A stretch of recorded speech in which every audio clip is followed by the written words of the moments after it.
नमस्ते एनम दीदी। ममता, आओ आओ। कैसी हो? जी अपना खान पान तो ठीक से कर रही हो ना? कर तो रही हूँ एनम दीदी। अरे निर्मला, ममता का वजन नापो तो। पिछली बार से तुम्हारे वजन में इस बार भी कोई बढ़ोतरी नहीं हुई है। ये तुम्हारा 5वां महीना चल रहा है, ऐसे कैसे चलेगा? दीदी, बड़े बूढ़े कहते हैं गर्भावस्था के दौरान ज्यादा वजन नहीं बढ़ना चाहिए, इससे प्रसव में दिक्कत होती है। नहीं नहीं, ये बात बिल्कुल सही नहीं है। याद रखो, गर्भावस्था के दौरान गर्भवती महिला का वजन हर महीने कम से कम 1.5 किलो बढ़ना चाहिए। गर्भावस्था के दौरान पर्याप्त वजन ना बढ़ने से कई गंभीर दिक्कतें हो सकती हैं। क्या ये बातें तुम्हें पता है? नहीं, मुझे नहीं पता। दीदी मुझे बताइए ना। देखो, सही वजन बढ़ने का मतलब है कि गर्भ में पल रहे बच्चे का भी सही तरीके से विकास हो रहा है और वो बढ़ रहा है। दीदी, अगर बच्चा बढ़ेगा नहीं तो क्या होगा? क्योंकि मेरा वजन तो कम है ना। ममता, अगर गर्भ में पल रहा बच्चा सही तरीके से नहीं बढ़ रहा है तो इसका मतलब है कि उसका दिमाग, मांसपेशियां, हड्डियां भी ठीक से विकसित नहीं हो रहे होंगे। और ऐसे में इस बात की अधिक संभावना है कि जन्म के समय तुम्हारे बच्चे का वजन कम रह जाए। कम वजन का बच्चा जिंदगी की दौड़ में जन्म से ही पिछड़ जाता है।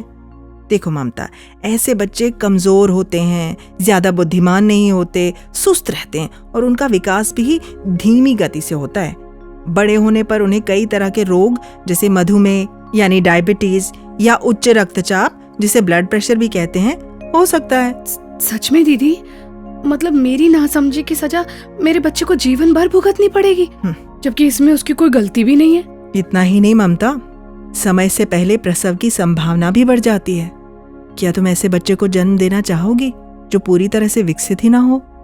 नाना दीदी, आप ये सब क्या कह रही हैं? ममता, मैं बिल्कुल सच कह रही हूँ। इसीलिए तो हम बार बार सलाह देते हैं कि गर्भवती महिलाओं को अच्छे से खाना खाना चाहिए, ज्यादा खाना चाहिए, कभी भूखा नहीं रहना चाहिए, बार बार कुछ न कुछ खाते रहना चाहिए। नाश्ता, दोपहर का खाना तथा रात के खाने के अलावा बीच बीच में भी कुछ न कुछ खाते रहना चाहिए, जैसे गुड़ चना, दूध, लस्सी, राब, फल, चाय के साथ बिस्कुट और आसानी से उपलब्ध स्थानीय खाने की कोई सामग्री।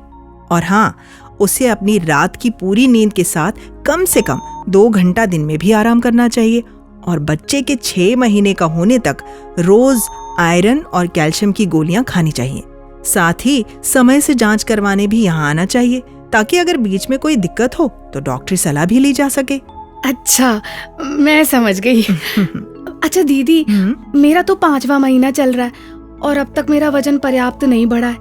क्या अब भी भरपाई हो सकती है और मैं एक स्वस्थ बच्चे को जन्म दे सकती हूँ? चिंता नहीं करो, अपनी गर्भावस्था के बाकी बचे महीनों में मेरी सलाहों का पालन करो। हर महीने आंगनवाड़ी केंद्र में अपना वजन नापाओ, सब ठीक हो जाएगा। और हाँ, तुम जरूर एक चैंपियन को जन्म दोगी। दीदी, ये सब बताने के लिए बहुत बहुत धन्यवाद। अब से मैं अच्छे से भोजन करूंगी और देखना, अगली बार जब मैं यहाँ आऊंगी ना तो मेरा वजन पर्याप्त बड़ा होगा। बिल्कुल, फिर तो बहुत अच्छी बात होगी। मेरी बातों को याद रखना, हाँ, भूलना मत। तुम ये सब सिर्फ अपने लिए ही नहीं बल्कि अपने गर्भ में पल रहे बच्चे के लिए भी कर रही हो। अपने गर्भ में पल रहे चैंपियन को भूखा मत रहने दो। हाँ नहीं नहीं दीदी, मेरे चैंपियन के पास अब उसकी समझदार माँ है, जिसको पता है कि गर्भ में भी अपने चैंपियन का ध्यान रखना है। और अब से ना तेरी माँ लगातार तेरा ध्यान रखेगी।